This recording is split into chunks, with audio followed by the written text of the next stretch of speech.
ଏକ ଶାନ୍ତ ଗାଁର କୋଣରେ ଏକ ପୁରୁଣା ଘର ଥିଲା। କିନ୍ତୁ ବନ୍ଧୁମାନେ, ସେ ଘର ଶାନ୍ତ ଦେଖାଯାଉଥିଲା, ମାତ୍ର ଭିତରେ ଚାଲୁଥିଲା ଏକ ଭୟଙ୍କର, ନା ଭୟଙ୍କର ନୁହେଁ, ଭୟଙ୍କର ମଜାଦାର ଯୁଦ୍ଧ।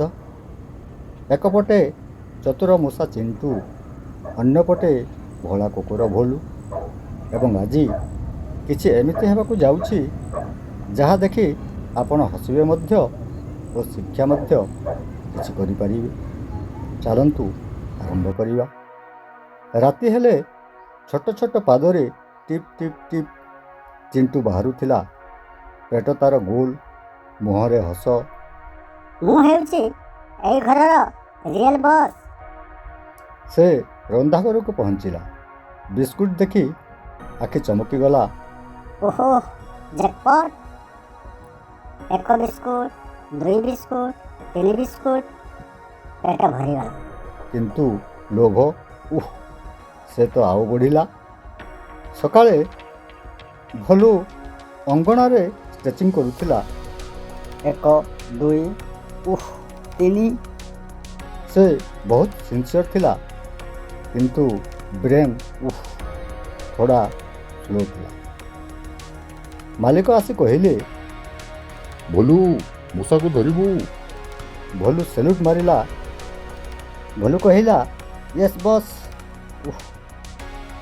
ପଛରୁ ଚିଣ୍ଟୁ ଦିୱାଲ ପଛରୁ ହସୁଥିଲା। ଏହା ମୋତେ ଧରିବ?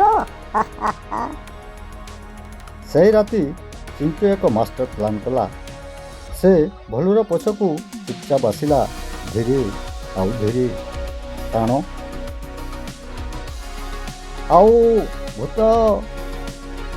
ଭଲୁ ଗୋଲ ଗୋଲ ଘୂରିଲା। ଚିଣ୍ଟୁ ହସି ହସି ଲୁଟି ପଡ଼ିଲା। ଭୂତ ନୁହେଁ ବାବୁ, ମୁଁ। ଦିନ କଟିଗଲା। ଚିଣ୍ଟୁ ଏବେ ଫୁଲ୍ ଆଟିଟ୍ୟୁଡ଼ରେ। ସେ ଆଇନା ସାମ୍ନାରେ କହିଲା, ଚିଣ୍ଟୁ, ତୁମେ ଜିନିୟସ୍। କିନ୍ତୁ ବନ୍ଧୁମାନେ, ଏହିଠାରୁ ଗପ ଘୁରିବାକୁ ଯାଉଛି। ସେହି ରାତି ରନ୍ଧାଘରରେ ନୂଆ ଚିକ୍ ରଖାଯାଇଥିଲା। ଏକ ଚମକୁଥିବା ମୂଷା ଫାନ୍ଦ। ଚିଣ୍ଟୁ ଦେଖିଲା, ଥମକିଲା, ପୁଣି ହସିଲା। ଏହା ମୋ ପାଇଁ କ୍ୟୁଟ୍। ସେ ଧୀରେ ଚଢ଼ିଲା। 1 ପାଦ, 2 ପାଦ, 3। ଧଡ଼ାକ। ମୋ ଗଲା। ଭଲୁ ଦୌଡ଼ି ଆସିଲା। ସେ ଦେଖିଲା ଚିଣ୍ଟୁ ଫାନ୍ଦରେ। ଚିଣ୍ଟୁର ଷ୍ଟାଇଲ୍ ଗଲା, ଆଟିଟ୍ୟୁଡ଼୍ ଗଲା। ଏବେ କେବଳ କାନ୍ଦା।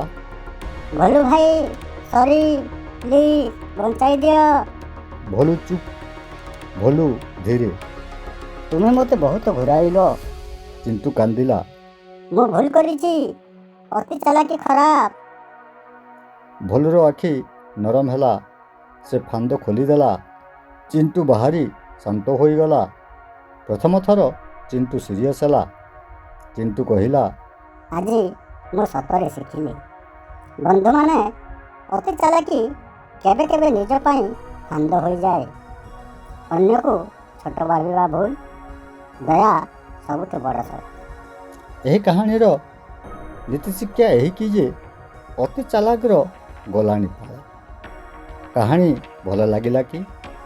ଲାଇକ୍ କରନ୍ତୁ, କମେଣ୍ଟରେ ଲେଖନ୍ତୁ ଟିମ୍ ଭଲୁ କି ଟିମ୍ ଚିଣ୍ଟୁ କି? ସବସ୍କ୍ରାଇବ୍ କରିବାକୁ ଭୁଲିବେ ନାହିଁ। ଧନ୍ୟବାଦ।